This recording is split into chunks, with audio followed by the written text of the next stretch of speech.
le panel. Bonsoir, Monsieur Jules.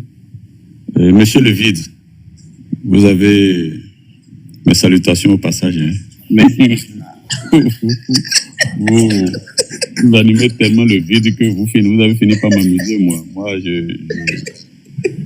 C'est vous qui me faites de plus en plus éloigner de ce genre de débat maintenant, parce que j'ai compris qu'à chaque fois, et en tout cas à chaque occasion, on se heurte à des gens comme vous et ça rabaisse totalement le niveau du débat. On est resté dans ça jusqu'à présent, mais j'avais dit à M. Jules la dernière fois qu'il va falloir qu'on sorte de là, élever le niveau du débat, parler sérieusement du pays. Je reconnais que j'y avais participé, mais on s'est beaucoup amusé déjà. Et Monsieur Jules, j'aime bien vous appelez par le nom de votre chaîne Biafrica, la Biafrica. Et Monsieur Wada, doit-il démissionner? Démissionner d'abord en tant que qui? Je suppose que vous parlez en tant que ministre parce qu'il est déjà devenu candidat, c'est ça? Oui, parce qu'il a été choisi par la mouvance présidentielle, oui. Bon, si c'est ça, je vais vous dire, il ne faut pas qu'on se foute le doigt dans l'œil pendant longtemps. C'est méconnaître Wada que de lui demander de démissionner. Il faut déjà voir le contexte même dans lequel vous demandez à M. Wada de démissionner. Le contexte même, le contexte politique. C'est qu'il est un candidat, d'accord, mais un candidat mal désigné, pas un président mal réélu. Donc, quand un candidat mal désigné, un candidat se fait mal désigné par un président mal réélu, il est déjà un mauvais candidat. Et à coup sûr, ferait un mauvais président. Et pourquoi il en est là? C'est la question qu'il faut vous poser pour savoir s'il a une force morale, une force de caractère de démissionner ou de ne pas démissionner. En réalité, ne démissionne qu'une personnalité, ou si vous voulez, un personnage qui est gouverné par des principes et qui incarne des valeurs morales et intellectuelles qu'un esprit droit doit incarner. On peut aller à l'école et ne pas avoir l'esprit droit. L'esprit droit, c'est un esprit qui existe. C'est-à-dire que c'est une valeur intrinsèque en soi, maintenant qui peut être rectifiée par l'étude et le savoir. Ce que Wada n'a pas. Vous n'allez pas enlever des enfants au biberon et espérer qu'ils aient des caractères. Parce que les vicissitudes de la vie qui forment un homme de caractère, Wada ne les a pas traversées. Il n'en a pas connu. Donc, il faut déjà partir de ce principe. Alors, c'est pour vous dire ceci, que nous sommes en face, dans le cas d'une marionnette. Et une marionnette ne démissionne jamais. Il répond au doigt et à l'œil de celui ou ceux qui la tiennent et la manipulent. Dans le contexte ici, c'est Patrice Talon qui tient et manipule Wada à sa guise. Depuis 9 ans ou plus de 9 ans, ça se voit. On n'a pas besoin de dessin pour comprendre. Vous voyez? Il ne répond qu'au doigt et à l'œil, qu'à la seule volonté de Wada. Si bien que le portefeuille qu'on lui connaît officiellement, c'est-à-dire Wada est connu officiellement pour être le ministre d'État de l'économie et des finances, chargé de la coopération, si j'ai bonne mémoire, si je me rappelle bien de comment ils ont défini son portefeuille, se retrouve en réalité bien loin des charges républicaines qu'on lui connaît, se retrouve en réalité être le commis de Patrice Talon. Donc un simple commis, un majordome, chargé des conflits d'intérêts, de l'endettement et de la vassalisation des thèmes de l'État béninois. Voilà la réalité de M. Wada en tant que personnalité politique. Parce que, en termes de finances, il n'a que le mécanisme de l'endettement. Et de l'endettement mal pensé, de l'endettement mal conçu, de l'endettement pas pertinent. Voilà, lui, son bagage en termes de finances. Les finances, pour lui, ça se résume à l'endettement aveugle. En termes d'économie, Wadaï n'a que un seul objectif. La surface financière du groupe Talon, des entreprises Talon, c'est-à-dire promouvoir la pochette Talon. Voilà son économie à lui. Et quand je viens à la coopération qui relève des connotations, c'est pas, d'une connotation proche des affaires étrangères, pour ne pas dire des questions liées en fait au partenariat, qui en réalité repose sur la souveraineté des États, il n'a fait que de la vassalisation des termes de l'État, c'est-à-dire qu'il n'a fait que se soumettre à la volonté des puissances impérialistes, auxquelles ils sont d'ailleurs tous rattachés depuis son maître lui-même. Vous voyez? Donc, c'est à ce niveau, en fait, que nous sommes. Et que ces gens arrivent à penser que plus ils agissent mal contre leur peuple, plus ils sont en train de sinistrer le peuple, de qui ils tiennent leur droit de gouvernance, et que de l'autre côté, on les adule, on les félicite pour être les meilleurs, et c'est qu'ils sont déjà partis. Leur problème est réglé. C'est-à-dire qu'ils n'ont plus de vue. Ils ont tellement perdu la notion de souveraineté qu'ils se sont vassalisés au truc là extérieur, qui se trouve aujourd'hui qu'ils tiennent leur notation, leur barème de gouvernance, ils ne tiennent qu'à ces gens, que de ces gens-là. Tant que ces gens-là disent que ça marche, peu importe ce que le peuple, ce dont le peuple souffre, peu importe les conditions dans lesquelles le peuple se retrouve, eux, ils sont déjà à l'aise. Ils sont déjà bien. C'est ce que j'appelle vassalisation. Vous voyez? Et donc, vous voyez, si nous allons revenir en détail sur ces questions-là, c'est pour vous dire, parce que ce que je suis en train de soulever déjà, il faut comprendre que c'est le profil moral de l'intéressé. La personne de Wadaï, c'est son profil moral. C'est à son profil moral que je m'attaque. Parce que il ne faut pas s'attarder sur des questions d'un candidat au parcours élogieux, au parcours intellectuel élogieux, qui reste d'abord sujet à caution. Parce que quand on me parle du parcours de Wadaï, je dis que ça reste sujet à caution. Dans la mesure où d'abord, Wadaï est né d'un père, nous en avons déjà parlé ici, qu'il est né d'un père économiste statisticien, un brillant, à l'intellect remarquable, je le confirme, mais, bon, pas mais qui a été avait tout le même qui avait tout de même, je vais dire, le privilège d'être le directeur de cabinet de Bruno Amoussou, alors que Bruno Amoussou était ministre du plan et du développement de Kérékou. C'est que quand vous prenez le père Wadaï, que je connais bien d'ailleurs, très bien, pour l'avoir d'ailleurs côtoyé, c'est que Wadaï, il ne peut pas faire, Wadaï Romier ne peut pas, il ne peut pas avoir, il ne peut en être autrement. Robin Wadaï ne peut être que ce qu'il est. Ce que je vais dire par là, c'est qu'il a déjà un destin tout tracé pour réussir, sauf malédiction au concours de circonstances malheureuses.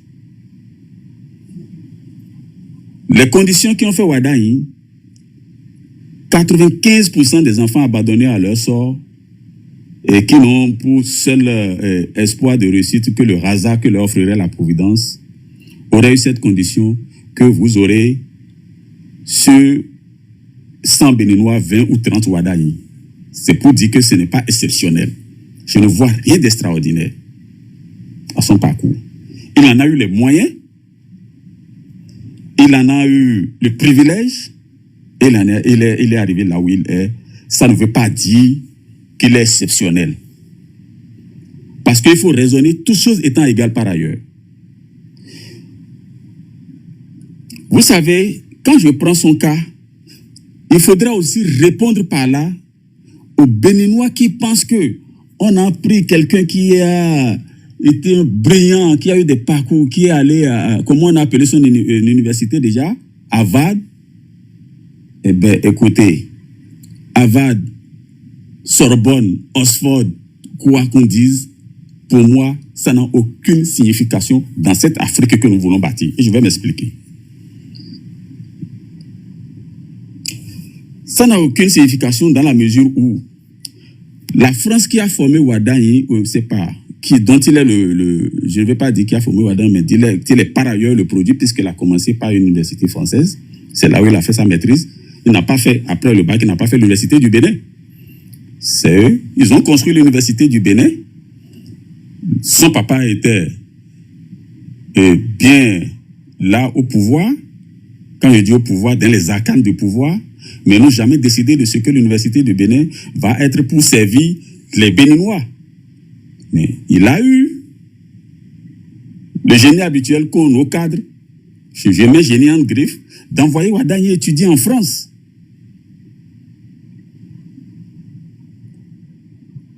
D'envoyer Ouaddaï étudier en France, c'est déjà là que commence le mal des intellectuels. Parce que Kérékoua avait déjà dit que les intellectuels béninois sont tarés, mais je vous fais la convidence qui m'a laissé entendre un jour que les intellectuels... Non, il n'a pas dit les intellectuels sont carrés, il a dit ça autrement. Il a dit que le Bénin est malade de ses enfants qui ont été à l'école des Blancs. C'est déjà par là que le bon Béninois va commencer par juger Ouaddaï. Pas que Ouaddaï, hein, les intellectuels. Bon, nous sommes dans le schéma Ouaddaï aujourd'hui, c'est pour ça que je parle de Ouaddaï. Vous voyez, la France, dont il est le produit, je veux dire ceci pour définitivement ranger au placard la question de profil et de parcours académique en politique, où l'on croit de plus en plus que les meilleurs diplômes feraient de bons dirigeants. Et je vais rappeler à nos compatriotes qui sont dans cette logique, d'ici et d'ailleurs, nos compatriotes d'ici et d'ailleurs, c'est-à-dire à l'intérieur, qu'on soit à l'intérieur ou à l'extérieur du Bénin, l'histoire d'un certain Pierre-Eugène Bérégovoy, fils d'immigrés ukrainiens, immigré ukrainien en France, qui a quitté l'école à l'âge de 6 ans pour devenir ouvrier dans les chemins de fer. Ce fils d'immigré ukrainien qui a été à peine à l'école, quand on a quitté les bancs de l'école pour devenir ouvrier à l'âge de 16 ans dans les chemins de fer, c'est qu'on a eu le temps d'avoir à peine le CEP. C'est ce fils d'immigré ukrainien-là, Pierre Bérégovoy, allait faire des recherches sur lui, puisque mon père m'a beaucoup parlé de lui depuis le bas âge, comme un exemple. A été le meilleur ministre de l'économie et des finances que la France ait connu. Et est même devenu premier ministre sous Mitterrand, je crois, si j'ai bonne mémoire. Meilleur premier ministre que la France ait connu jusqu'à aujourd'hui. Alors qu'aujourd'hui, la France qui connaît les ENAC, réputés ou bien, c'est pas, reconnus pour leur parcours intellectuel, est en train de sombrer aujourd'hui. Devant tous les intellectuels. Alors, pour moi, la question du profil intellectuel est sans grand intérêt et relève d'un débat vain dans le choix d'un dirigeant. Ce qui importe en revanche, c'est plutôt le profil moral du candidat sur lequel je suis passé tout de suite. Ensuite, ses antécédents avec la République. C'est très important. Je parle à ceux qui pensent que Ouaddaï, qui s'extasient et pensent que Ouaddaï est le meilleur choix de candidat. Je vous ai dit, déjà le contexte politique, c'est qu'il a été mal choisi, donc il a été un mauvais candidat. Il est déjà un mauvais candidat, pas un président lui-même mal réélu, sur la base des tests contestés jusqu'à aujourd'hui. Et qui, tests contestés qu'ils sont en train de violer même. D'accord? Donc, ce qui importe ici, ce n'est pas ça. Je vous ai dit qu'il faut parler du profil moral du candidat et de ses antécédents avec la République. Parlant d'antécédents, l'expérience nous a amené à conclure que les plus dangereux de nos sociétés, ce sont les intellectuels. Je viens de vous le dire, Kérékou l'a souvent dit. Kérékou, un bon panafricain, il l'a souvent dit. très bon souverainiste adulé. Il a dit souverain de sa génération. Et donc, voilà. Donc, il serait improductif de recentrer le débat sur des critères. Il serait donc, je vais dire, productif de recentrer le débat sur des critères pertinents et objectifs qui portent sur les candidats ou potentiels candidats, à savoir moralité du personnage, ses rapports avec le bien public, son intégrité, voilà. Donc, je mets ça dans rapport avec le bien public, son engagement citoyen et sa faculté contributive au sein d'une communauté. C'est-à-dire, quand on est dans un pays et qu'on on se détourne soi-même des contraintes que l'on impose au peuple pour dire qu'on veut construire le peuple, on asphyxie les gens d'impôts et on prend des arrêtés pour se détourner soi-même d'impôts. Vous voyez, on fait un mauvais dirigeant. Donc, on n'a pas une bonne faculté contributive. Donc, il faut aussi qu'on se penche sur la prédisposition qu'a le personnage qui veut nous gouverner à fédérer les énergies autour de la cause commune. On a assisté ces 10 dernières années à un phénomène que moi je ne connaissais pas, qu'on appelle l'exclusion. Le mot exclusion est venu en politique quand ils ont pris le pouvoir. Alors, et mieux, il faut qu'on ait un candidat qui ait une qualité d'écoute, qui écoute son peuple et qui nourrit un souci permanent, un souci prononcé pour la paix sociale. Voilà ceux autour desquels nous devrons centrer le débat pour nous retrouver globalement. Si on avait centré le débat autour de cela, nous ne serions pas aujourd'hui à nous demander si Ouadan devrait démissionner ou non. Cela va de soi qu'il démissionne. Quand on est candidat, on quitte son poste. Ça se passe partout. Eux sont en train de prendre des leçons pour vouloir nous donner des exemples de gouvernance ici.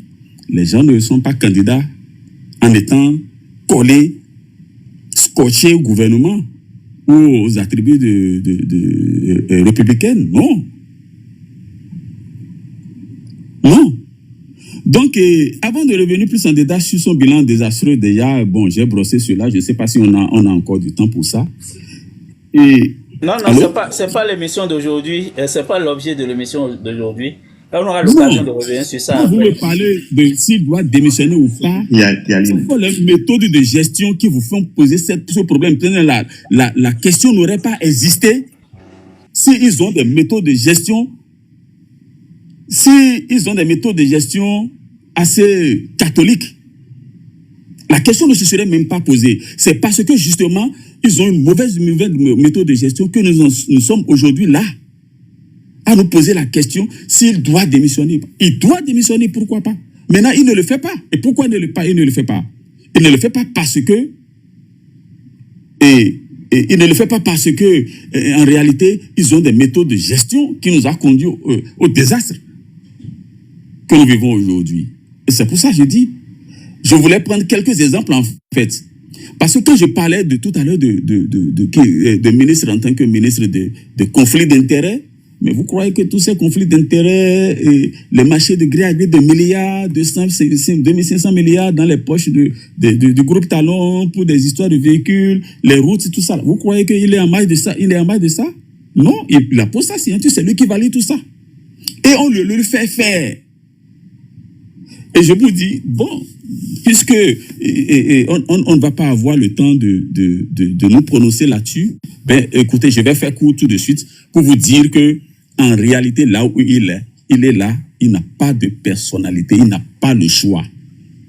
Il ne démissionnera que lorsque Talon va lui dire de démissionner. Si demain matin, il démissionne, c'est que Talon ne le lui aurait demandé. Si Talon ne le lui demande pas, il ne peut pas démissionner. Vous voyez? Donc, voilà ce que moi, je tiens à vous dire de façon ramassée sur la question de sa démission ou non. Puisque avant de vous prononcer sur la question, il faut déjà décortiquer le profil de l'individu, s'il est capable lui-même de démissionner. Il n'en a pas la capacité morale. Il n'a pas la prédisposition psychologique de démissionner, surtout pas dans ce contexte-là. Peut-être que la pression fera dire à Talon fera dire à Talon demain matin voilà, démissionne et il va déposer son tablier, c'est tout. Voilà ce qu'il faut qu'on retienne parce qu'on global, grosso modo. Merci. Ok, merci beaucoup. Le guide, juste un instant, je vais peut-être dire un petit mot parce que j'ai lu rapidement dans les commentaires quelqu'un qui demande qui propose-t-on donc en fait c'est pas le débat d'aujourd'hui, mais on va faire un autre débat sur le profil idéal pour 2026 et c'est à travers ce profil là, au lieu de parler des candidats tels qu'on dit, on prononce des noms, il faut partir d'abord de ce profil là pour pouvoir savoir la personnalité la mieux indiquée pour répondre aux défis qui s'imposent au Bénin aujourd'hui. Et dans ce sens, moi, je pense déjà, juste, je vais dire quelques mots. On a 4 grands défis actuellement au Bénin. Il y a la question de l'unité nationale, et on a la question de l'intégration régionale, on a la question de la transparence budgétaire et enfin la question de la création des richesses. Donc, pour survoler rapidement, quand je parlais d'unité nationale, c'est tout ce qui a rapport avec les gens qui sont en prison pour leur opinion. Il faut ressouder ces plaies-là, il faut guérir ces plaies-là. Les gens qui sont à l'extérieur, il faut trouver des moyens. Il faut une personnalité qui est capable de souder rapidement ces plaies dès les 3 premiers mois quand il prend le pouvoir. Donc, c'est l'un des arguments, en tout cas des arguments forts qu'il faut utiliser pour pouvoir faire le choix en 2026. Deuxième chose, l'intégration régionale. On sait que pendant les 2 mandats de Patrice Talon, on a eu de gros soucis. On a eu des soucis avec le Nigeria. La frontière a été fermée pendant au moins 18 mois. Les relations se sont plus ou moins normalisées, mais c'est pas assez. Donc, il faut reconstruire, rebâtir la relation avec le Nigeria. De l'autre côté aussi, avec le Togo, les relations ne sont pas au beau fixe. N'oublions pas que Steve Amonso a été kidnappé au Togo et il y a des mandats d'arrêt qui ont été lancés. On ne sait pas si ces mandats ont été contre des Béninois qui sont allés commettre ces forfaits au Togo. Donc, on ne sait pas si ces mandats d'arrêt ont été levés ou pas. Donc, on a un point d'interrogation. Donc, ce sont les relations à souder aussi. Il faut aussi une personnalité, et toujours dans le cadre de l'intégration régionale, une personnalité qui peut, ou bien à qui les États de l'AES peuvent faire facilement confiance, donc qui peut assainir ces relations entre, je l'ai rappelé ici la dernière fois, ils font quand même, ces 3 États, 75 millions d'habitants, et le Bénin, ou bien le port de Cotonou est leur port naturel, donc il faut refaire ces relations rapidement pour que ces gens-là, ces compatriotes africains puissent revenir rapidement au port de Cotonou. Autre élément qu'on devrait prendre en compte dans l'analyse du profil du prochain candidat, je vais parler de la transparence budgétaire. On ne peut pas confier le pays à des gens qui sont incapables de nous dire combien ils prennent par mois dans la caisse de l'État. Sinon, comment nous, on peut savoir s'ils nous ont volé ou pas, si maintenant, demain, un ministre s'en sort avec 10 villas à Cotonou, il peut dire que c'est grâce à ce qu'il a gagné légalement. Mais comment les citoyens peuvent savoir si effectivement son salaire lui a permis de réaliser toutes ces choses-là? Donc, on a besoin de la transparence dans la gestion de l'État. Et ce qui s'est passé au cours des 9 dernières années, ça, c'est pas du tout rassurant dans ce sens. On a eu aussi des dépenses faramineuses comme le leasing où on a dépensé 2500 milliards en 5 ans pour louer des voitures. Est-ce que c'est dans ça qu'on veut rester ou on veut quelqu'un qui va gérer le pays avec l'argent du pays avec un peu plus de respect? Troisième élément, en tout cas personnellement qui me tient à cœur, c'est la question de l'importation des intrants agricoles. On ne peut pas délibérément attribuer ces marchés-là à des individus. On doit respecter le code de marché public. Et plutôt dans le live, Monsieur Karim parlait de l'Assemblée nationale aussi. Ça aussi, il y a des normes à la matière au Bénin. C'est que les avenants qu'on peut faire, c'est environ 30%. Donc, quand le budget au départ était à 25 millions, on peut aller dans les 30-35, mais on ne peut pas quitter 25 millions d'un prix de réalisation estimatif pour aller à 80 milliards, je parle de milliards bien sûr, pour aller à 80 milliards ou 100 milliards. Donc c'est les choses qu'il faut corriger. Il faut quelqu'un qui soit assez rigoureux par rapport à nos maigres ressources. Et un volet plus important aussi, un quatrième volet plus important, c'est la création des richesses. Aujourd'hui, ils ont géré le pays, ils n'ont rien créé. Ils ont fonctionné sur la base de ce qu'Aline en parlait tout à l'heure, de l'endettement. Tout ce qu'ils ont fait, ils n'ont rien créé. On va dire que c'est ça qui a généré des ressources pour réaliser telle route, pour construire des hôpitaux. Tout ce qu'ils ont fait, ils se sont basés seulement sur les emprunts. Donc, on est dans un cercle vicieux d'endettement. Donc, on va emprunter pour payer les anciennes dettes et puis on est toujours dans le même mécanisme. On ne peut pas construire un pays de façon durable et en s'inscrivant, en s'abonnant au service de la dette. Donc, voilà les 4 critères. Mais on va faire un débat sur ça. Moi, j'essaie de survoler les 4 éléments qu'on devrait verser au profil. Oui, je vous donne la parole dans une seconde. C'est les 4 éléments qu'on devrait verser au profil pour le choix du prochain président. Donc, celui qui ne va pas cocher au mieux ces points-là, je pense qu'il ne peut pas continuer à gérer le pays. Je sais qu'on peut nous imposer un président dans le sang. Ils vont l'imposer, mais ça va être que dans le sang. Ils vont imposer un président en 2026, mais ça ne peut que être dans le sang. Parce que les Béninois, avec ce qu'on a vécu, avec les retours qu'on a du terrain, il ne peut pas, le Kantalon ne peut jamais gagner. Je ne veux même pas parler énormément de Wadaï, mais le Kantalon ne peut jamais gagner les élections prochaines dans les urnes. Mais il peut imposer quelqu'un dans le sang comme il l'a fait en 2019, en 2021. Même de façon, si on avait la possibilité d'avoir des élections libres et transparentes, moi je pense que ces critères devraient être mis sur la table pour le choix du meilleur profil pour faire avancer notre pays. Ok, je vais commencer par le guide. Ok, je voulais ajouter quelque chose au détail que vous avez donné tout à l'heure, est-ce que les Béninois savent que nous sommes passés de 44 milliards seulement, j'ai dit 44 milliards environ seulement de frais de services de dette, je veux dire, nous sommes passés de 44 milliards de services de dette à plus de 650 milliards de services de dette par an. 44 milliards en 2015, contre 650 milliards, sinon plus en 2024. Est-ce que les Béninois savent cela? Et que ceux à qui profitent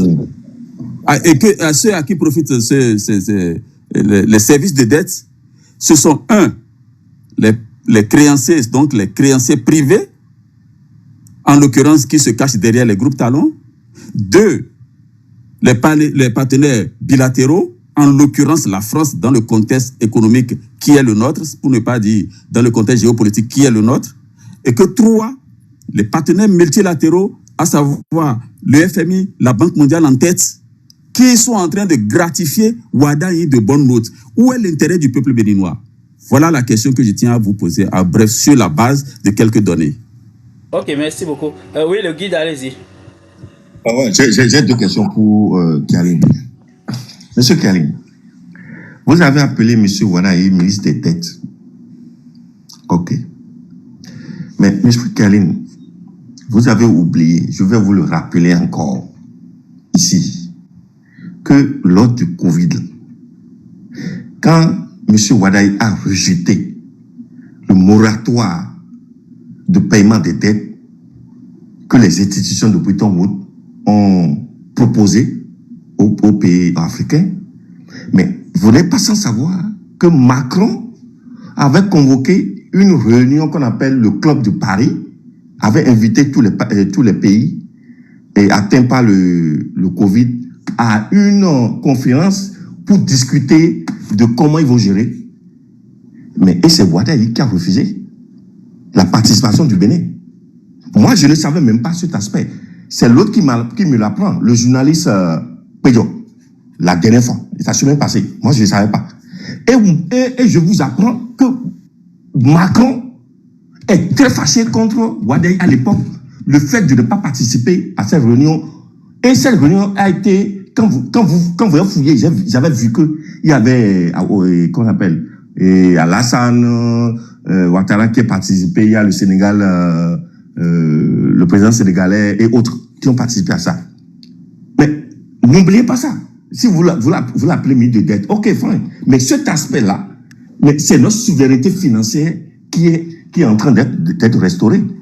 Ok, vous voulez que je vous réponde? Deux. Bien plus tard. Deux. Je me donnais 5 minutes pour lui répondre. Je pose une deuxième question, vous allez répondre. Une deuxième question. Waouh, 5 minutes. Pensez-vous D'émotion. Deuxième question. Que pensez-vous du remboursement anticipé le mois passé de 549 milliards de dettes du Bénin le mois passé?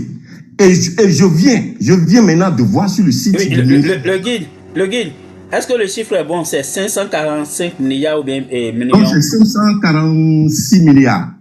Milliards. Oui. Ok, je vais vérifier, mais je n'ai pas appris ça. Oui. Continue, je vais juste vérifier.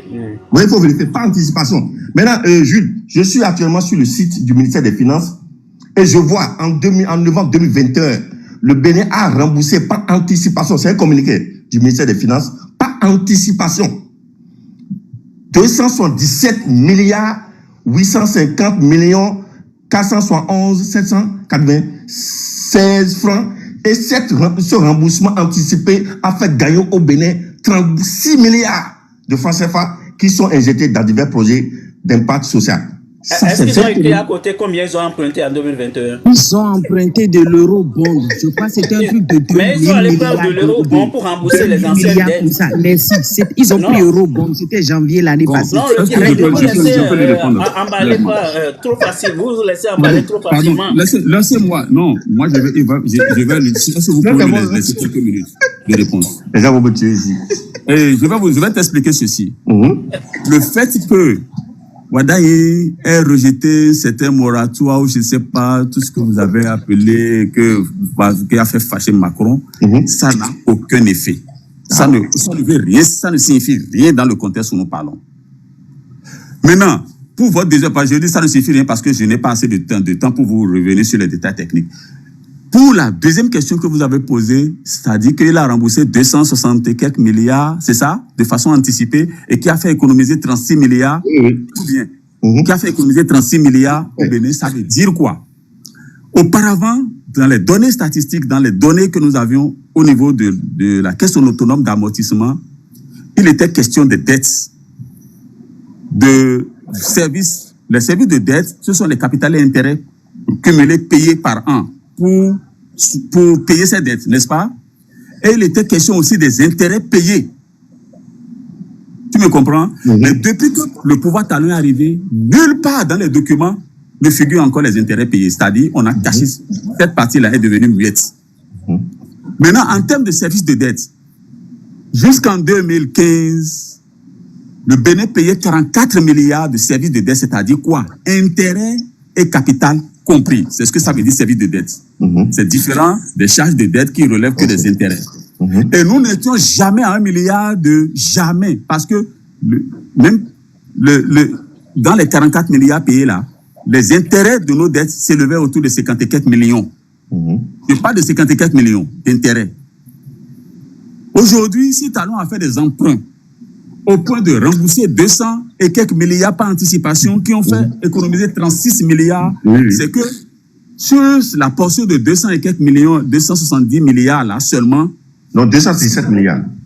Hein? 217 milliards. 217 milliards. En 2021. Sur la portion de 217 milliards seulement, c'est que nous payons des gens 36 milliards, puisque s'il a gagné 36 milliards, s'il a fait économiser 36 milliards, ça veut dire que c'est les intérêts qu'il devait payer, puisqu'il n'a payé pas anticipation. Tout à fait. Nous voilà passés de 50 millions à peine d'intérêts pour payer des milliards d'intérêts. Et les milliards d'intérêts que nous payons, que nous ne connaissons pas là, les 36 milliards ne sont qu'une partie liée à 217 milliards seulement. Alors, je vais vous poser une question. Si on va passer de l'argent ailleurs pour venir payer une dette quelque part par anticipation, histoire de gagner encore quelques milliards, je dis, quel est l'intérêt que cela génère pour le peuple béninois? L'intérêt, au moins les 36 milliards, comme vous avez envoyé chercher les 36 milliards de dettes toxiques.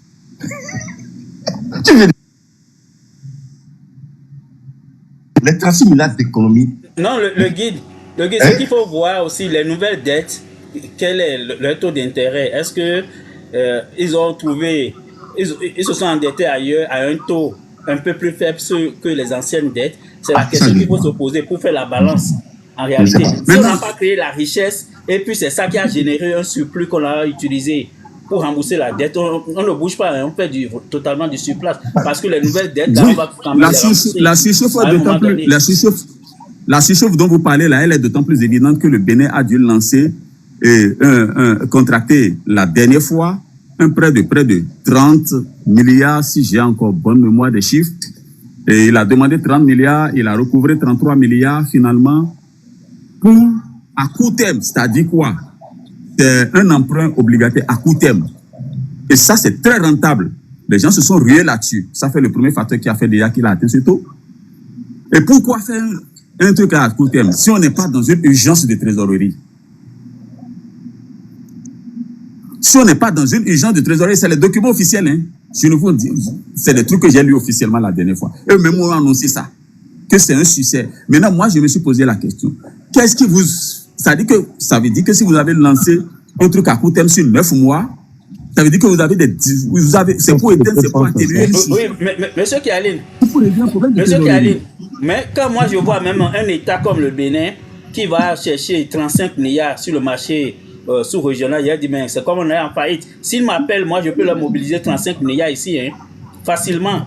Donc quand l'État a besoin de 35 milliards pour faire tourner ces caisses-là, je pense qu'on a un grand souci. Hein.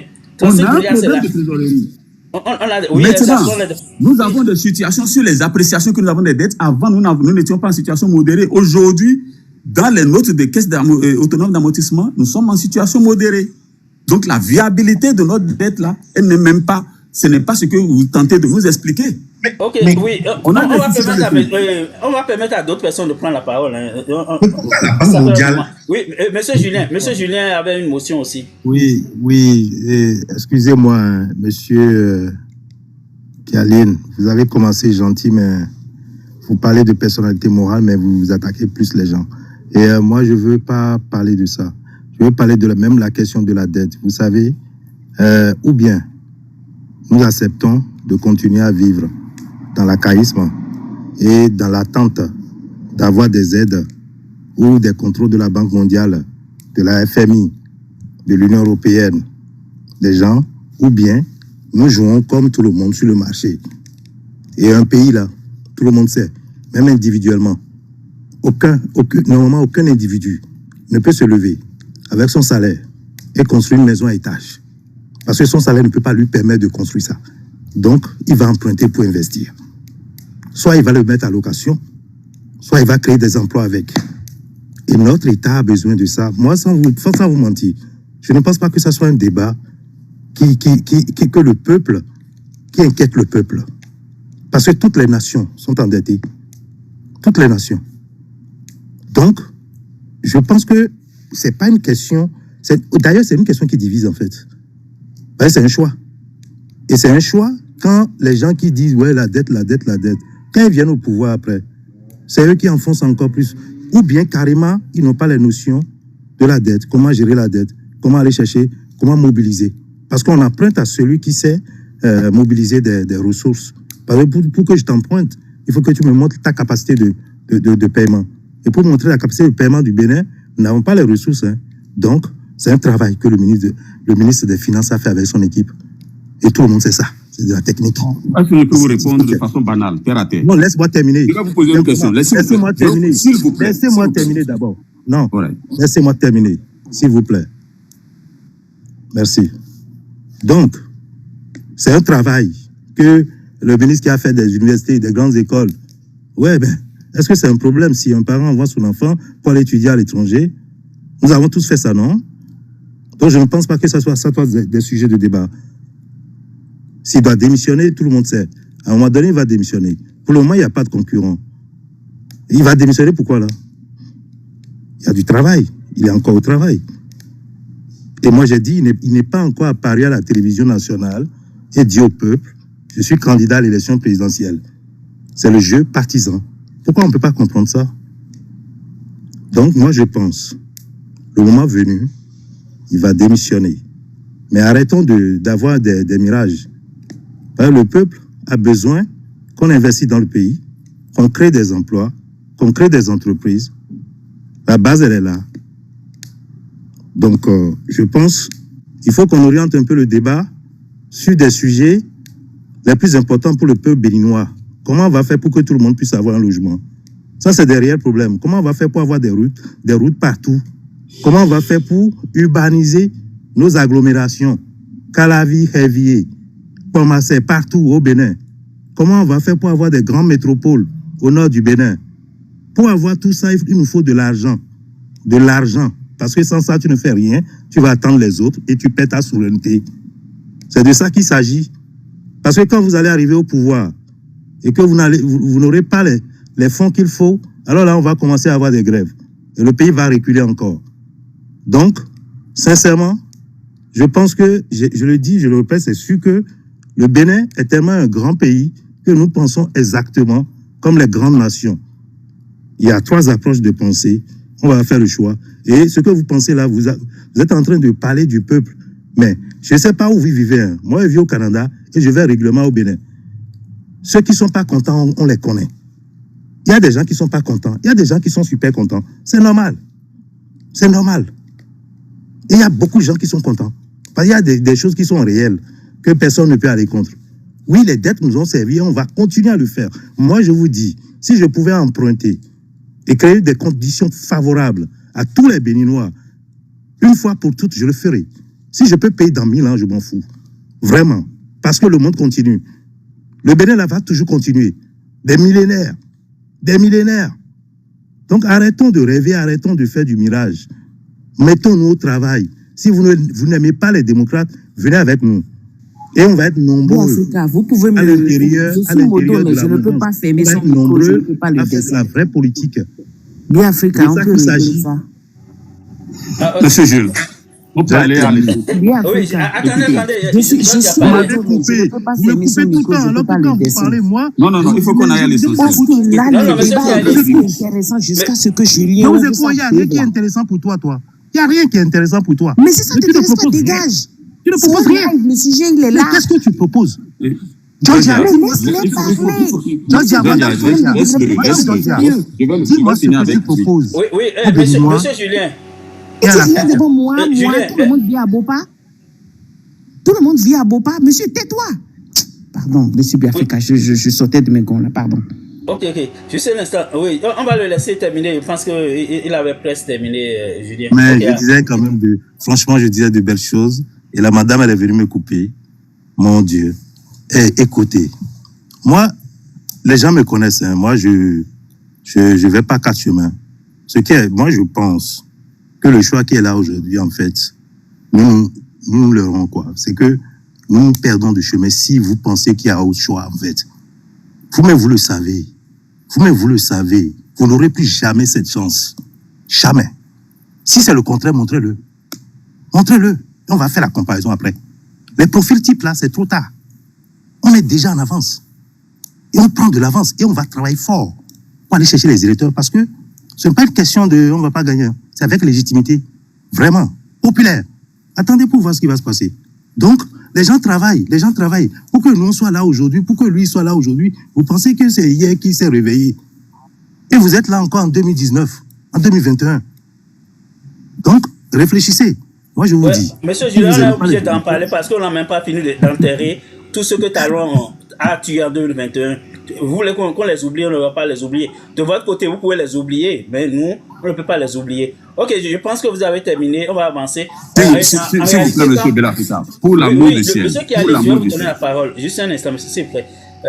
La question de la dette en elle-même, c'est pas le problème, c'est la gestion de cette dette-là. Si vous allez emprunter, vous endettez un pays pauvre qui n'a même pas de ressources et on ne sait pas comment vous utilisez l'argent ou vous dilapidez l'argent pour aller louer des voitures 2500 milliards en 5 ans. Donc, il faut que les gens en parlent parce que c'est pas on va payer pendant 50 000 ans comme vous le dites, mais ce sont les Béninois qui vont quand même finir par les payer. C'est pas les enfants de Patrice Talon ni les enfants de Wadaï, c'est tous les Béninois qui vont faire des sacrifices pour pouvoir rembourser cette dette-là. Donc, les gens doivent être... vous ne pouvez pas reprocher aux gens d'être préoccupés par cet endettement et freiner là. Donc, c'est... Une chose est d'aller s'endetter, une chose est de bien utiliser l'argent qu'on va emprunter. Mais ce n'est pas le cas aujourd'hui. Déjà qu'on ne sait même pas combien ils ont emprunté sur le marché international. Ok, je vais, Monsieur Kiali, soyez patient, il faut que je vérifie avec les autres aussi s'ils veulent prendre la parole. Oui, je vais revenir à vous parce que ça fait un moment qu'ils sont là, ils n'ont pas du tout pris la parole, d'accord? Miss Zouma, est-ce que vous voulez placer un mot par rapport à tout ce que vous avez entendu? Je ne sais pas si elle est encore avec nous. Le micro est fermé.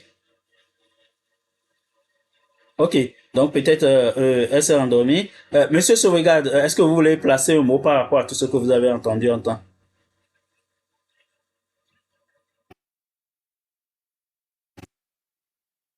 Ok, peut-être Sauvegarde aussi. Ok, donc le cercle, est-ce que tu es encore là ou pas? Ok, donc c'est silence radio aussi. Donc, Georgia, est-ce que tu veux placer un mot avant que je retourne la parole à Monsieur Kiali? Oui, bien sûr. Et voilà, Julien, lui, il m'ennuie tellement, il m'a sorti de mes mots. Il croit que tout le monde vit à Bopa. Tout le monde a besoin d'aller chercher des routes, de creuser des routes à 8 milliards de kilomètres. Et il y a le vide qui pense aussi que, bon, on a écrit sur Internet qu'on a remboursé telle dette, donc du coup, tout va bien, monsieur. Si tu veux, je vais chercher la capture. J'étais sur la page, je feuilletais, tu vas voir les eurobonds. Je crois cette année même, je crois c'était le 18 janvier, on a pris $1 milliard comme eurobonds, ouais. Donc c'est comme ça qu'on paye nos dettes, en fait. On prend une dette ici, on paye là-bas, on prend là-bas, on vient payer ici, on fait croire qu'on a payé dette. En fait, c'est comme ça. La dette ne fait qu'augmenter. Et c'est nous, nos charges qui augmentent. Parce qu'ils vont faire leur truc, ils vont partir, en fait. C'est nos enfants, nos petits-enfants qui vont payer. Et quand ils vont être coincés, on a vu ici, quand on a créé des logements sociaux qui sont très jolis d'ailleurs. Et comme je l'ai dit, la plupart des choses que Patrice Talon il a créées, enfin, sous son mandat, les choses qui ont été réalisées, c'est des choses en tout cas qui sont jolies à voir, sauf que les prix sont exorbitants et je ne sais vraiment pas pourquoi. Et j'attends toujours le prix de la statue de l'Amazon. On attend ça. C'est la clairvoyance dont vous parlez, c'est là. Mais bref, si je reviens à Wada, c'est pour dire que les eurobonds, on n'en a pas fini. Plutôt que de nous en débarrasser, nous allons, non seulement nous sommes complètement imbibés dans les dettes, mais aussi ça ne va pas s'arrêter et c'est quelque chose qu'on ne souhaite pas. Parce que ça, il va de notre souveraineté. C'est de ça il s'agit. Et malheureusement, ces gens-là qui tendent enfin, ces milliards de francs au Bénin aujourd'hui auront le monopole, même dans le choix du président. C'est comme ça que ça se passe. Souvenez-vous que l'année dernière, après la rédaction de la constitution du Mali, ce qui a fait quand même un peu du bruit, souvenez-vous que le président avait dénoncé, il avait dit clairement, écoutez, j'en ai marre que Macron m'appelle pour me dire, écoutez, maintenant après l'élaboration de votre constitution, vous allez maintenant organiser les élections. Donc, du coup, voilà, vous allez m'envoyer la liste et c'est moi qui choisis qui va être président. Et il l'a dit. Et ensuite, je crois, quelques temps plus tard, le président du Burkina aussi s'est plaint de la même façon. Et c'était ensuite le Niger. Après, c'était Patrice Talon qui disait que oui, il y a du paternalisme venant de ces gens, venant de l'Occident. Donc, soyez-en sûrs, je pense que c'est le choix de Wada qui n'était pas trop prévu parce que jusqu'au début du mois de mai, comme je l'ai montré la dernière fois, je me souviens, le guide, on a fait ce débat ici jusqu'au début du mois de mai. Patrice Talon lui-même réunissait encore les partis politiques qui leur disaient vous allez vous organiser, dégager 2 personnes et ces gens vont se rencontrer. Et c'était dans les billets, ils vont s'organiser, sortir 2 personnes, les UP aussi, et les coupes les 2 personnes vont s'affronter, voilà, et ensuite c'est comme ça on aura les 2 personnes du côté de la mouvance. Et je me demande comment on a pu dire ça en mai. Et voilà, du coup, aujourd'hui, paf, c'est une personne et tout le monde est d'accord. Comme des robots, quoi, en fait. Donc, on voit très bien que ça vient de là-haut et tous sont soumis au système, voilà, quoi, que nous avons toujours déploré. Mais ça, c'est pas trop le débat.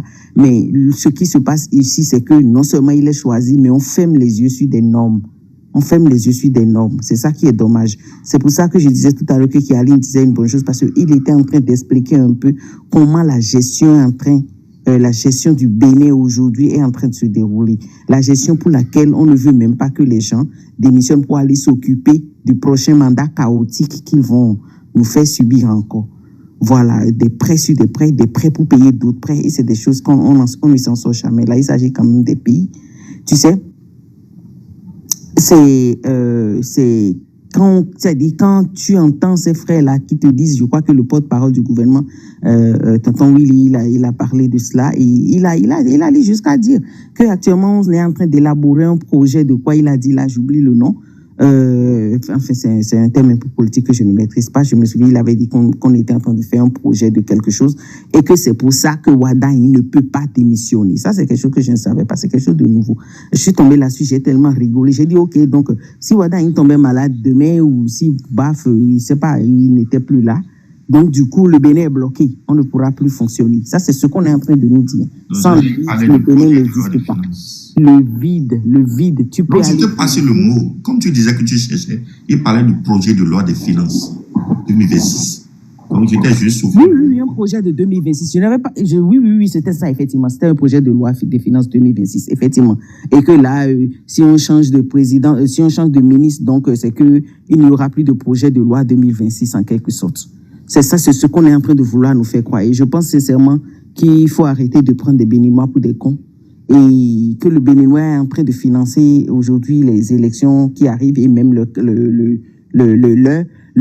entre griffes adversaire, parce qu'il n'y a pas d'adversité, il n'y a pas de rivalité, il n'y a que des consensus et des simulacres. Voilà. Donc, je pense qu'il est temps quand même qu'on se réveille, qu'on arrête de rester comme des mendiants des mains tendues, d'être là et dire, OK, bon, comme c'est comme ça, eh bien, prenons tout et avançons. C'est à nous d'exiger des choses de ces gens. Et c'est triste d'entendre des gens venir dire, voilà, on ne va pas faire de lutte, on ne va rien faire, on va accepter et débrouiller. Vous pensez faire quoi, vous? Comme si on ne parlait pas d'un peu. Quand il s'agit de lutter ou de dire quand même, écoutons les gars, il faut quand même qu'on soit un peu exigeant quand même, parce que si nous ne le faisons pas, c'est pas les autres qui viendront le faire à notre place. Croyez-moi, c'est exactement ce que les Togolais disaient. On a entendu. Moi, j'ai fait des lives, des Togolais étaient là, plus de 500 et quelques. On entend.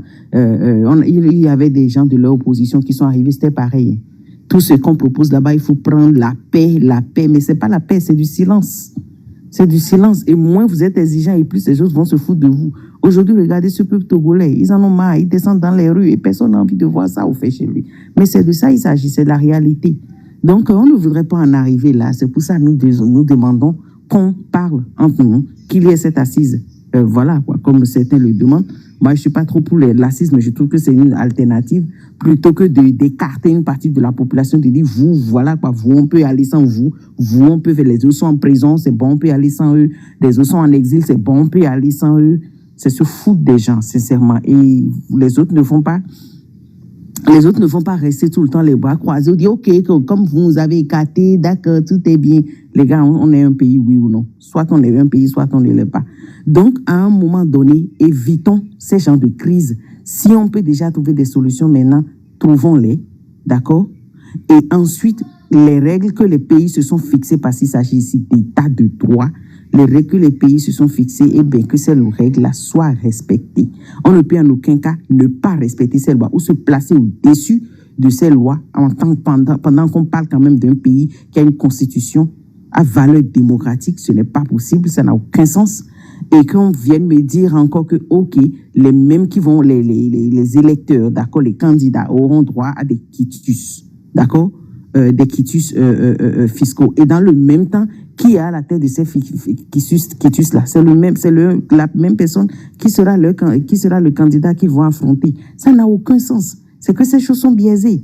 Cette même personne qui est en train de rouler aujourd'hui des voitures, en train de passer, en train d'aller serrer les milliards des gens, voilà, c'est la surprise, le maître m'a choisi, voilà, oyez, voilà, le maître blanc m'a choisi, c'est ce que moi je suis en train de voir. Et là, c'est aux frais du contribuable, aux frais encore de simples citoyens béninois, de tous les citoyens, et même de Yahi Boni. Ça dit quoi? Yahi Boni est en train de financer encore celui qui va aller contre son candidat. C'est ça, au fait. C'est pour ça que je disais tout à l'heure, Yahi Boni lui-même est pour Wadaini finalement. Il se tait sur les fautes et on est là à jouer, oui, la sagesse, la paix, les choses vont se passer. Mais c'est des mensonges. Vous savez, les élections ne vont jamais rien changer. Ça là, Coluche le disait, je me souviens, il dit, si les élections pouvaient changer quelque chose il y a longtemps, que ça aurait été interdit. C'est de ça il s'agit en fait. Donc, à quoi ça sert d'être en train de tendre la main, ok, n'importe quoi, vous faites, prenons comme ça, taisons-nous et allons-y. Les choses ne font que s'empirer. Et les Togolais ont fait la même chose. Je vous assure, les années 2021, moi, j'invitais les Togolais sur TikTok ici, parlons. Dès que vous dites, ok, parlons politique, bah, tout le monde fuit le live. Ils fuient tout à tout. Aujourd'hui, c'est les Togolais, je les entends parler même. Je suis étonné, quoi. Des choses, mais on ne peut même pas dire. On appelle le nom du président, Djemakpla, Yaka, mais des choses comme ça. Je dis, mais arrêtez, en fait. Arrêtez. En quoi est-ce que ça aide? En plus, tu parles de ton président, en fait. Tu peux le critiquer et tout, et dire, voilà, c'est un néocolonialiste, et voilà, il a fait ci, il a fait ça. Tu parles avec des preuves et tout. Et, bref, donc, à un moment donné, soyons réalistes. Vous ne pouvez pas écarter une grande partie de la population, opprimer, tirer sur des gens.